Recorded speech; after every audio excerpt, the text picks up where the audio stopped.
올 1월에 저희는 리플렉트라는 제목으로 함께 말씀을 살펴왔습니다. 오늘은 그 마지막 시간입니다.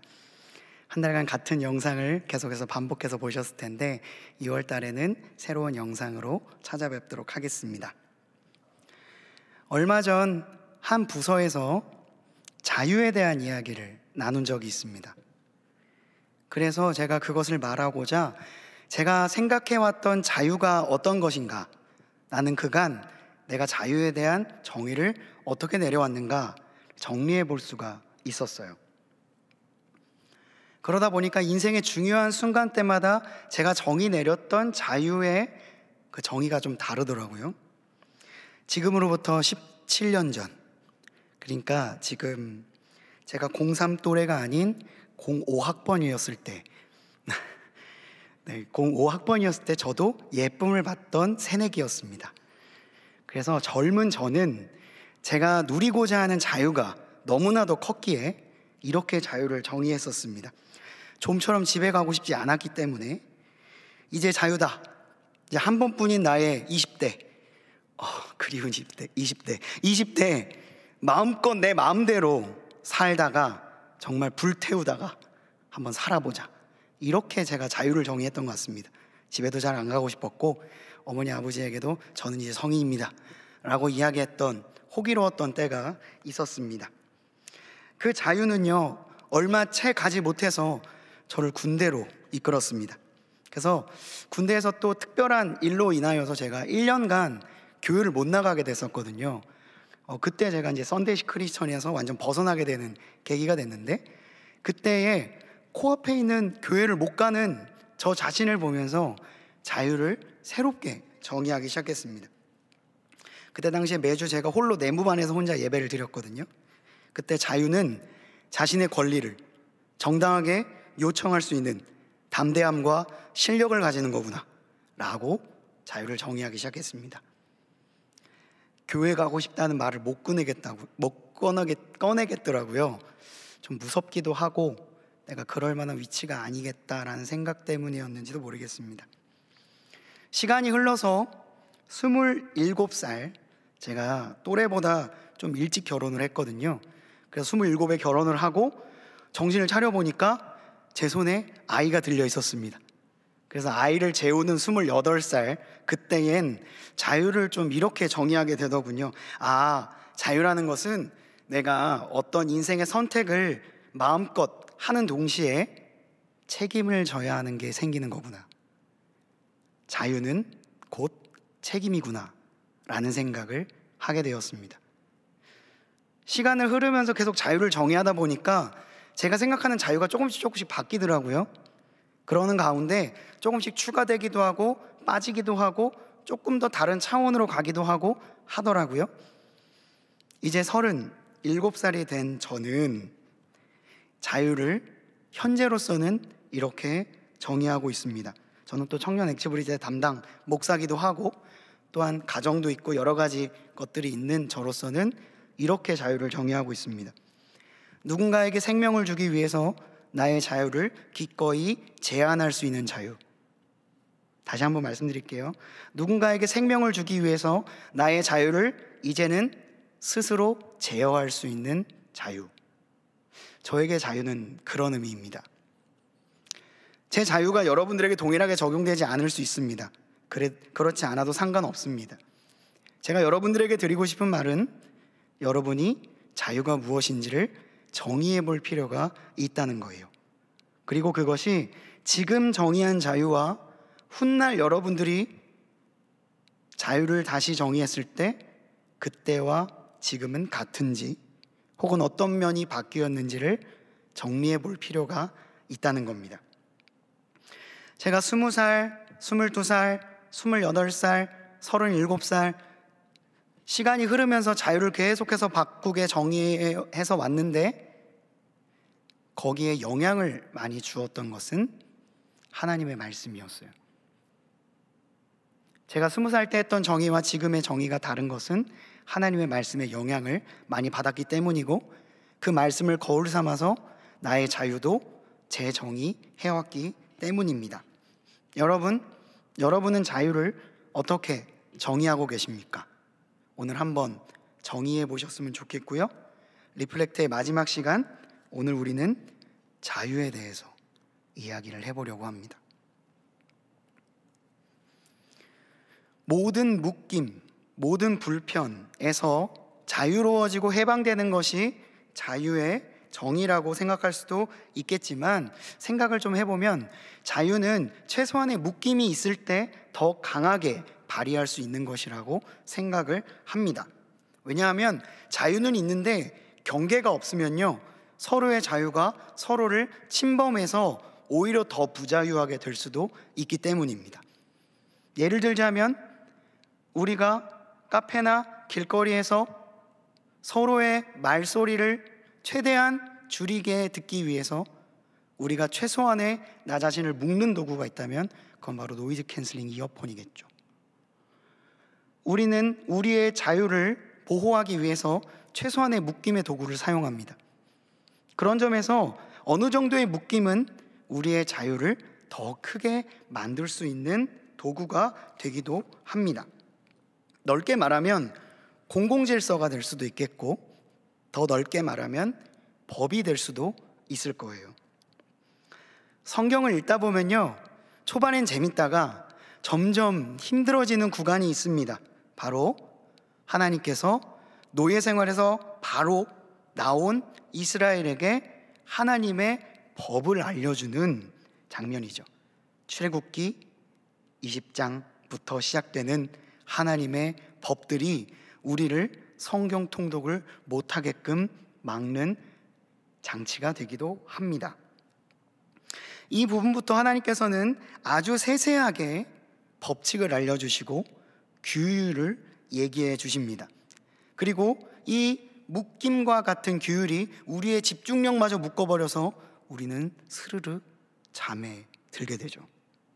그런데 이 법칙도요, 잘 생각해 본다면 그들에게 자유를 주시기 위한 하나님의 배려였습니다. 하나님이 제정해 주신 법은 그때 당시에 이스라엘이 국가의 형성 요소 중에 단 하나도 가지고 있는 게 없었거든요. 그런 사람들에게 그래도 최소한으로 사람으로서 살 수 있는 법칙을 알려주는 하나님의 배려였습니다. 체계 없이 무질서와 혼돈 가운데 있었던 이스라엘은요, 하나님이 알려주셨던 이 법칙과 법을 통하여서 점점 질서와 균형을 잡아갔어요. 처음에는 이것이 우리를 제한하고 판단하고 어찌 보면 정죄하는 도구처럼 우리에게 받아들여졌을지 모르지만, 하나님께서 그들에게 이 법을 주신 것은 그들이 사람답게 살게 하기 위한 하나님의 도움이었습니다. 일을 한 것에 대해서는 정당한 값을 지불해야 한다. 누군가에게는 억울한 결정이 내려지지 않을 수 있도록 이 사람이 가진 재산으로, 이 사람이 가진 사회적 지위로 그 사람의 삶을 판단하지 말라. 누군가에게 억울한 결정이 내려지지 않을 수 있도록 잘 판단해라. 한 사람에게 과도한 일이 부여되는 것을 막아서 공동체가 균형을 갖고 일을 나누어 가질 수 있도록 도와라. 하나님이 하신 말씀은 그런 것들이었습니다. 여러분들, 제가 지금 말한 것들이 여러분의 자유를 침해하거나 제한하고 있나요? 아니면 그것이 여러분들을 보호하고 있나요?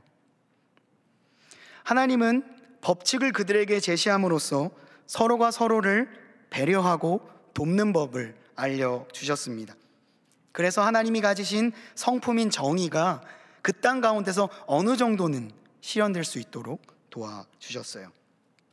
더욱이 하나님과의 관계를 지키는 법들을 알려주심으로써 모든 인간의 지혜와 경험과 능력들은 하나님으로부터 나온다는 것을 알려주셨습니다. 이 모든 것은요, 하나님의 은혜와 사랑의 표현이었어요. 더 세밀하게 이야기를 하고 있는 레위기는 하나님과 모세가 시내산에서 만나서 40일 동안 독대하면서 받았던 율법입니다. 그러다 보니까 따로 출애굽기에서 떼어서 레위기에 따로 표현해 놓은 거예요. 그거는 얼마나 더 세세하겠어요? 그래서 레위기는 읽을 때면 정말 힘듭니다. 너무나도 세밀하게 법칙이 나와 있기 때문이죠. 그 중에 6장에는 거룩에 대한 법칙이 담겨져 있습니다.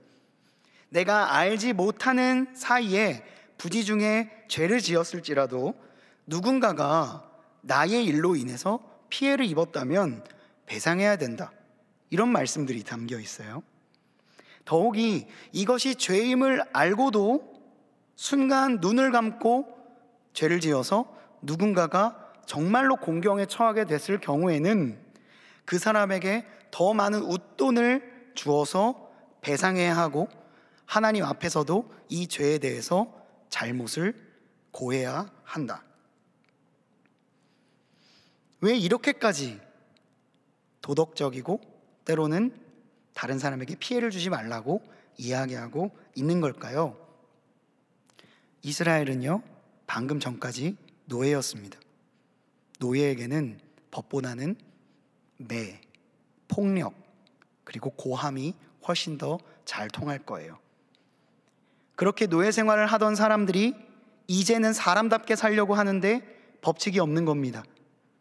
서로가 지내왔던 그 법칙대로, 방식대로 서로가 서로를 대하고 있었겠죠.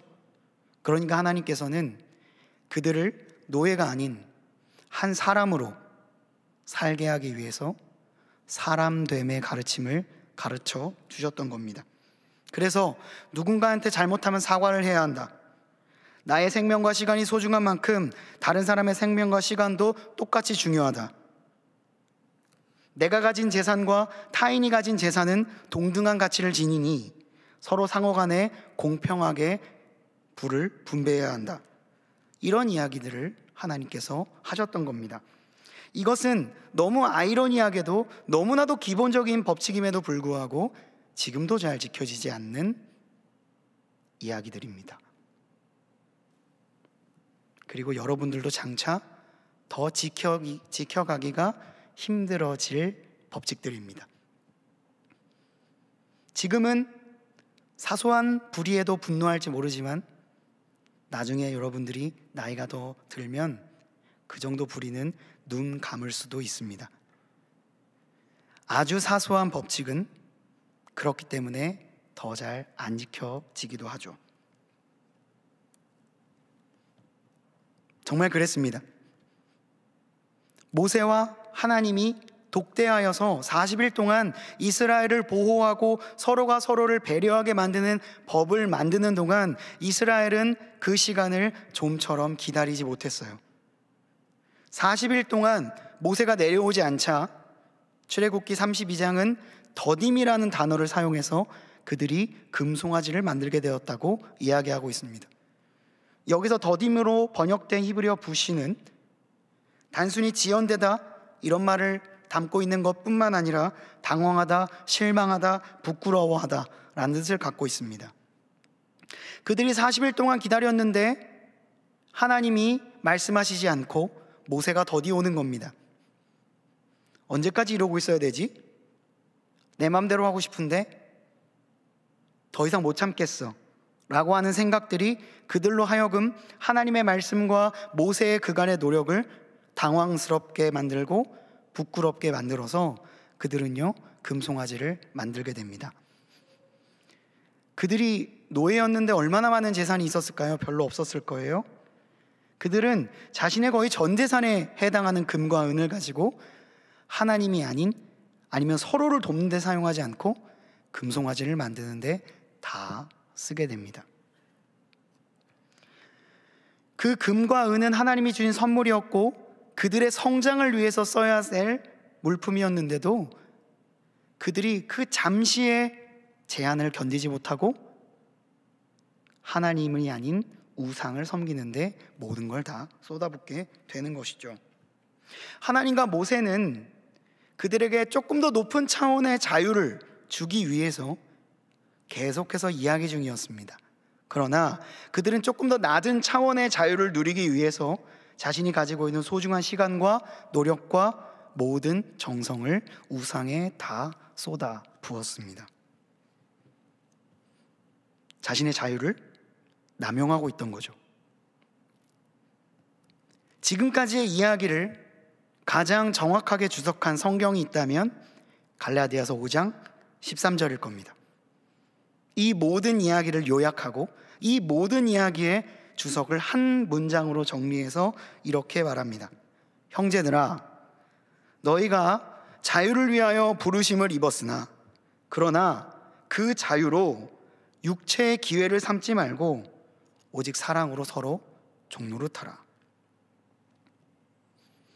하나님께서 우리에게 오히려 우리의 자유를 위해서 우리에게 선물로서의 자유를 주셨는데 우리는 이것을 가지고 육체의 기회로 삼은 일들이 얼마나 많았는가 생각해 보게 하는 말씀입니다. 출애굽에 있었던 이 사건은 더딤을 견디지 못하고 낮은 차원의 자유를 취득했던 사람들과 그들의 제안을 수용하고 오히려 선두에 서서 그들을 이끌었던 무지한 지도자 아론이 만들어낸 비극과도 같은 사건이었습니다. 이것을 통해서 우리가 알 수 있는 것은 낮은 차원의 자유를 위해서 나의 인생을 사용했을 때 우리는 정말 얻을 수 있는 자유를 얻지 못한다라는 이야기입니다. 시간이 흘러 예수님께서 이 땅에 오셨습니다. 누가복음 4장 18절에서 19절은요 흔히 예수님의 첫 번째 설교라고 기록되어 있는 본문입니다. 그때에 예수님께서도요 이 자유를 선포해 주셨거든요. 그래서 구약에 있는 선지자 이사야 61장의 말씀을 인용하여서 이렇게 말씀하셨습니다. 주의 성령이 내게 임하였으니 이는 가난한 자에게 복음을 전하게 하시려고 내게 기름을 부으시고 나를 보내사 포로된 자에게 자유를, 눈먼 자에게 다시 보게 함을 전파하며 눌린 자를 자유롭게 하고 주의 은혜의 해를 전파하게 하려 하심이라 하였더라. 그리고 이 말씀을 모두 마치신 다음에 그들에게 이렇게 말씀하셨습니다. 이 글이 너희의 귀에 오늘 응하였다. 가난한 자에게는 가난을 벗어나게 해줄 수 있는 자유의 메시지를, 포로된 자에게는 옥문을 열게 하는 자유의 메시지를, 눈먼 자에게는 다시 보게 하는 자유를, 그런 기적을 앞으로 내가 베풀겠다라고 자유를 선포하신 것입니다. 그리고 곧바로 예수님께서는요 자신의 말을 지키기 위해서 사람들에게로 달려가셨습니다. 그래서 누가복음 4장부터 6장까지의 내용을 여러분들 나중에 한번 쭉 읽어보세요. 단 한 번도 자유와 관련 없는 일들을 하지 않았습니다. 바로 귀신 들린 사람 고치시고요, 온갖 병자들을 고치시고요, 가난한 어부들, 삶의 목적을 잃어버린 어부들에게 희망을 주시고 그들을 제자로 불러주셨습니다. 그리고 더 나아가서 한센병 걸린 사람, 중풍병자를 고치시고 사람들에게 천대받던 세금 징수인인 세리, 레위를 부르시고 그 다음에는 그들과 함께 동행할 12명의 제자들을 모두 다 부자유한 사람들 가운데서 골라서 자신의 크루를 만드셨습니다. 주님의 설교 이후에 4장부터 6장까지 나오는 모든 이야기는 다 자유를 선포하는 일이었고 모든 묶인 것들에게 노임을 선포하는 일이었어요. 그리고 예수님의 모든 사역은 끝끝내 십자가에서 마무리되게 되는데 그 십자가의 사건은 우리의 모든 죄 가운데서 우리를 구원하시는 예수 그리스도의 자유의 선포의 현장이었습니다. 예수님이 그간 보여주셨던 수많은 치유와 회복의 순간들은요 다 십자가에서 이루게 될 궁극적인 자유를 미리 맛보게 하려는 설레에 불과했어요.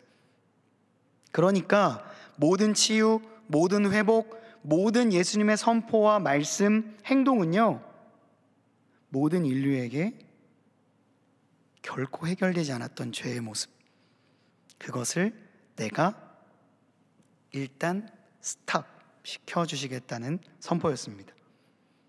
예수님의 십자가 사건으로 인해서 우리의 모든 죄는 깨끗이 사라졌다는 게 기독교의 교리입니다.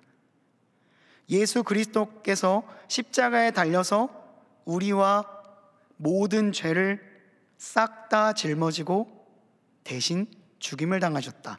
이게 기독교의 핵심 교리 중에 하나예요. 예수님께서 하신 일로 인해서 그분을 받아들이기로 결정한 사람은 예수님이 베풀어 주신 자유를 누릴 수 있게 되었습니다. 그러니까 구약에서부터 신약에 이르기까지 예수님께서 우리에게 보여주시고자 했던 모든 이야기를 요약하면 자유를 주시기 위함이다 라고 할 수가 있어요. 그래서 우리는 주님께서 주신 구원을 선물이라고 표현을 하게 됩니다. 자, 여기까지가 십자가까지의 이야기예요. 그렇다면 이제 이 말이 여러분들의 지금까지의 모든 죄가 다 사라졌다고 칩시다. 그러면 그 다음부터는 막 살아도 된다는 이야기인가요? 흔히 그런 이단이 있습니다. 이 사건을 엄청 부각시킨 다음에 우리에게 주어진 이 자유를 마음껏 누리고 살으라는 이단들이 있습니다. 그런 사람들은 전혀 수치심 없이 잘못을 저지르면서도 예수님께서 하신 그 놀라운 일을 다시 끌어다 쓰면서 합리화를 시킵니다. 이것은 잘못된 생각이죠. 예수님께서 우리의 죄를 다 짊어지고 가시고 우리에게 자유를 주셨다고 하여서 우리가 그냥 막 살아도 된다는 의미는 아닐 거예요. 이것은 이스라엘이 했던 비극을 다시 우리의 삶 가운데에 재현하는 일밖에 되지 않을 겁니다. 맛있는 음식을 먹으려고 깨끗하게 그릇을 씻은 다음에 그 그릇을 담기 전에 먼지 구덩이에 한번 넣고 그 음식을 먹는 것과 똑같은 거예요. 하나님께서 그리고 예수님께서 우리의 삶을 통하여서 자유를 선물로 주신 것은 깨끗해진 몸을 가지고 먼지 구덩이로 들어가라는 말이 아니었어요. 그래서 사도 바울은 로마서에서 이렇게 말합니다. 주로 인해 우리가 은혜 아래에 있게 되었으니 죄를 지을 수 있겠습니까? 그럴 수 없습니다. 주님이 나에게 주신 이 은혜가 너무나도 귀한데 내가 어찌 이것을 다 버리고 죄 가운데로 들어가겠습니까? 물론 우리의 연약함은 죄를 반복적으로 선택하게 만듭니다. 주님이 우리의 원죄는 씻기셨지만 우리의 그 여전히 부족한 모습은 여전히 우리를 계속해서 넘어지긴 합니다. 그러나 사도 바울이 말하고 있는 것은 단 하나의 죄도 짓지 않겠다는 게 아니라 어떻게든 죄를 짓지 않겠다는 선포였습니다. 주님께서 주신 선물이 너무나도 귀한데 이 자유를 다시 속박의 도구로 사용하지 않도록 나에게 주어진 이 자유가 방종으로까지 이어지지 않을 수 있도록 주님이 주셨던 그 본래 의도를 기억하자라는 이야기를 하게 된 겁니다. 그래서 오늘 갈라디아서 5장 1절 말씀에는 이렇게 기록하고 있는 거예요. 그리스도께서 우리를 자유롭게 하려고 자유를 주셨으니 그러므로 굳건하게 서서 다시는 종의 멍에를 매지 말라. 주님이 주신 자유가 너무나도 귀한 것이고 그 자유 안에서 우리가 누릴 수 있는 너무나도 아름다운 자유들이 있는데 그 고차원적인 자유를 다 내팽겨치고 종이 추구하는 그 작은 자유에 여러분들의 인생을 허비하지 말라는 거예요. 단순히 나쁘게 살지 마, 단순히 세상의 흐름대로 살아가지 마, 이런 말을 하고 있는 게 아니라요, 훨씬 더 누릴 수 있는 아름다운 자유가 있는데 그건 뒤로 밀어놓고 정말 작은 것들에 전전긍긍하면서 다시 여러분들의 벗겨놨던 종의 멍에를 매면서 어리석은 삶을 선택하지 말라는 겁니다. 낮은 차원의 자유가 있습니다. 내가 생각하는 대로 사는 거예요. 내 육신의 본능대로 사는 겁니다. 기분 나쁘면 화내고 마음에 안 들면 패고 내 돈을 위해서 다른 사람 어떻게 사는지 상관 안 하고, 이런 것들은 낮은 차원의 자유입니다. 이 낮은 차원의 자유를 취함으로 하나님이 주신 고귀한 자유를 내팽겨치는 잘못을 범하지 말라는 겁니다.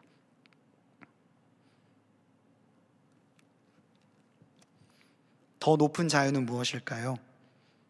성경은 계속해서 높은 차원의 자유를 이야기하고 있습니다.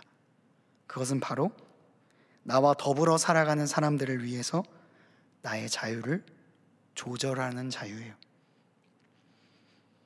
다른 사람을 살리기 위해서 나의 자유를 제한하는 자유입니다. 더 나아가서 하나님의 나라와 의를 위해서 나의 자유를 때로는 자발적으로 포기할 수도 있는 자유입니다. 물론 어렵습니다. 이렇게 살면요, 바보 취급 당하기 십상입니다. 너 정말 그렇게 살다가 후회한다? 라는 이야기들을 정말 많이 듣게 될 거예요. 그러나 그리스도인은요, 이 가장 높은 자유를 취함으로써 세상과 사람들을 살리는 사람들입니다. 내가 내 전공을 살려서 과외를 하면 시간당 10만 원은 받아야 됩니다. 근데 이 아이가 너무나도 어려운 환경에 있어요. 그러면 1시간 하고 5만 원도 받을 수 있는 겁니다. 아니요, 10만 원 받고 5시간 가르쳐 줄 수 있는 거죠. 이것은 더 높은 자유입니다. 내 시간을 사용함으로써 사람을 살리는 자유인 거죠. 비단 이런 이야기일 뿐이겠습니까?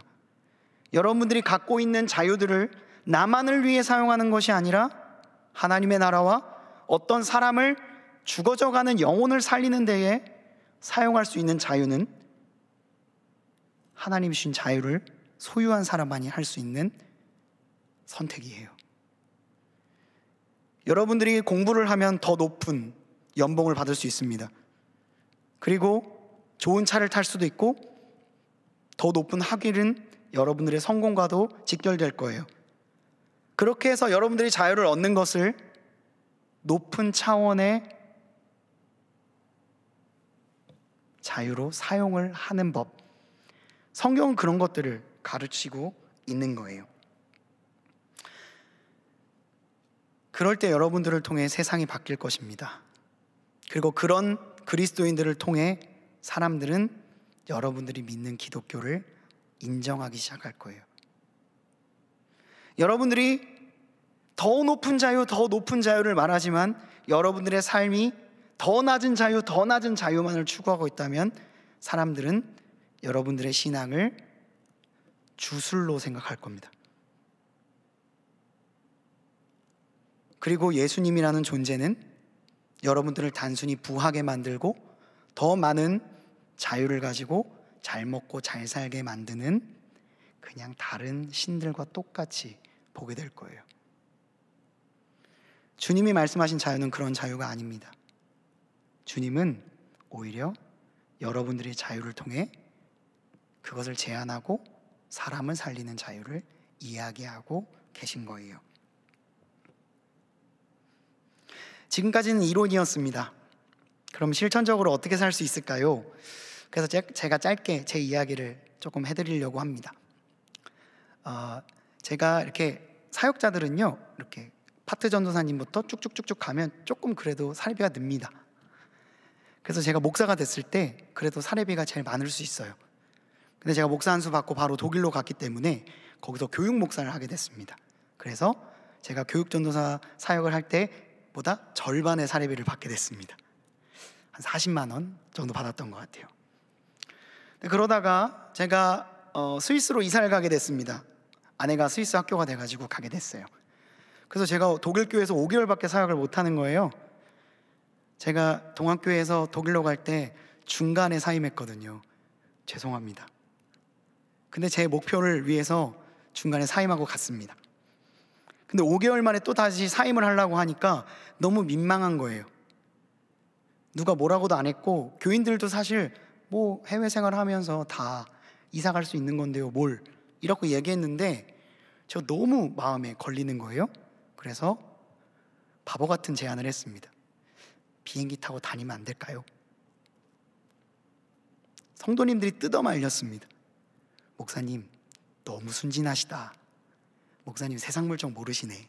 이렇게 이야기를 했습니다. 근데 제가 그래도 다니고 싶습니다. 뭐 그렇다고 장황하게 설명할 필요까지는 없고 그냥 다니겠습니다.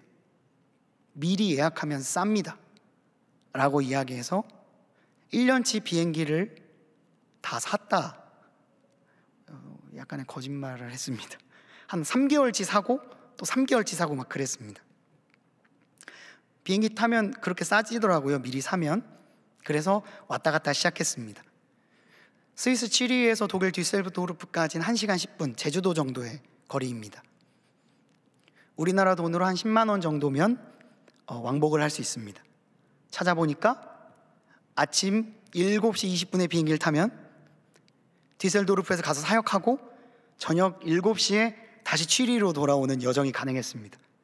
비행기가 있었고 예약을 하기 시작했고 그렇게 사역을 시작했는데 조건이 있었습니다. 성도님들에게 이렇게 말했죠. 연착되면 사임하겠습니다. 비행기 미뤄지거나 비행기 취소돼서 사역을 펑크 내면 사역 그만두겠습니다. 서로 그래 해보자 라는 마음으로 사역을 시작했습니다. 제가 400유로 정도의 사례비를 받았거든요. 근데 비행기 값은 500유로 나왔습니다. 그래서 왔다 갔다 하는데 돈이 더 들더라고요. 뭐 그냥 괜찮다 라고 생각을 하고 왔다 갔다 하기 시작했습니다.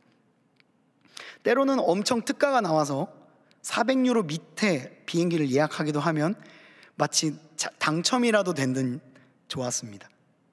나머지 돈으로 또 생필품을 샀죠. 그렇게 9개월을 보냈습니다. 9개월 동안 비행기가 연착됐을까요? 한 번도 되지 않았습니다. 비행기 마지막으로 탄 날은 11월 24일입니다. 그리고 제가 12월 1일 날 동안교회에 부임했어요. 그러니까 제가 사임하는 그 주까지 비행기는 연착되지 않았습니다. 그리고 놀랍게도 제가 부임하고 2달 후에 그 비행기 간선이 사라졌습니다. 그 비행기는 이제 운행을 안 해요. 이걸 제 이론으로, 제 생각으로 설명할 수는 없습니다. 그리고 제가 비행기 값을 웃돈 들여서 더 샀다고 해서 제 생계가 나빠졌을까요? 아니었습니다.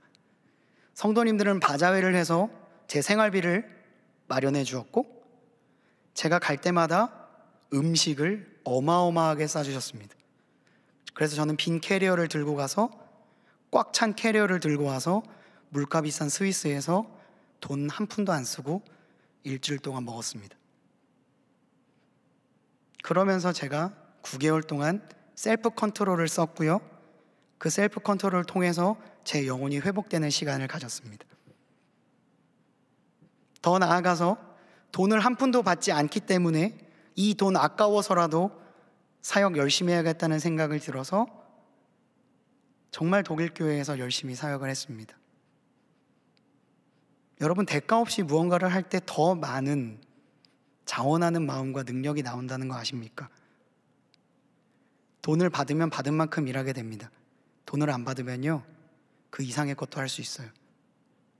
그리고 내가 오히려 돈을 쓰고 하잖아요? 그럼 더한 일도 할 수 있습니다. 그렇게 저의 사역은 계속해서 이어져 갔습니다. 이게 제가 경험한 이상한 자유입니다. 이것을 여러분들에게 다 적용시키고 싶진 않습니다. 다 저처럼 이런 경험을 해보라 라고 말하고 싶지는 않아요. 그러나 분명히 이런 자유는 존재한다 라고 말씀드리고 싶습니다. 말씀을 마무리하겠습니다. 정말 많은 자유가 존재합니다. 여러분들, 나 자신을 마음껏 내팽겨칠 수 있는 자유도 있어요. 뭐 연애하면서 그럴 수 있고요, 친구랑 살아가면서 그럴 수 있습니다. 나 성인인데 어때? 남들 다 이렇게 하는데 뭐가 그리 문제야? 라고 하면서 마음껏 살아갈 수 있는 자유도 있습니다. 그러나 더 높은 차원의 자유는 분명히 존재합니다. 타인을 위해 나의 시간을 축소할 수 있는 자유, 타인의 마음을 돌보기 위해서 내 시간을 쓸 수 있는 자유, 사회적 분위기에 휩쓸리지 않을 수 있는 자유, 내가 잘못하면 잘못을 인정하고 시인하고 용서를 구할 자유, 내 잘못을 회개하면서 돌이킬 수 있는 자유, 지식을 대가 없이 나눠줄 수 있는 자유, 자처하여 죄를 피하는 겁쟁이가 될 수 있는 자유, 누군가를 돕기 위해서 자원하는 마음을 내비칠 수 있는 자유, 사람다운 사람이 되기 위해서 나의 권리를 포기할 수 있는 자유, 누군가를 사람답게 살게 하기 위해서 내 자유를 기꺼이 내려놓을 수 있는 자유. 자유의 연대기 상은 구약의 이야기였고 자유의 이야기 하는 신약의 이야기였습니다. 별책으로 저의 자유의 이야기를 들려주었습니다. 그럼 이제 여러분들이 후속편을 써야 될 때라고 생각합니다. 여러분들의 삶을 통해 이 자유의 연대기는 계속해서 이어질 것입니다. 그리고 여러분들이 보여주었던 그 자유를 통해 누군가는 자유의 진짜 의미를 발견할 것이고 그 자유를 통해 누군가의 생명은 살아나게 될 것입니다. 여러분, 자유를 추구하십시오. 그 누구보다 자유하십시오. 그리고 여러분들의 그 자유를 통해 누군가를 살려내시기 바랍니다. 그래야 여러분들의 자유는 자유로서 인정받게 될 것입니다. 함께 그 자유의 연대기를 써내려가는 저와 여러분들이 되기를 주님의 이름으로 간절히 축원합니다. 기도하겠습니다. 아버지 하나님, 감사합니다. 하나님께서 주신 자유를 금송아지로 쓰는 우를 범하지 않기를 원합니다. 하나님께서 주신 자유를 육체의 기회로 삼는 어리석음을 제하여 주시고 하나님 앞에서 나의 자유를 제한하는, 그리고 그것을 하나님과 사람들을 위해 사용할 줄 아는 아름다운 자유의 사람이 될 수 있도록 주 역사하여 주시옵소서. 연휴가 길어지면 자유로운 시간도 많아집니다. 그 자유 가운데 정말로 높은 차원의 자유를 실천할 수 있는 그런 명절, 그리고 우리의 삶이 될 수 있도록 주여 함께하여 주시옵소서. 예수님의 이름으로 기도합니다. 아멘.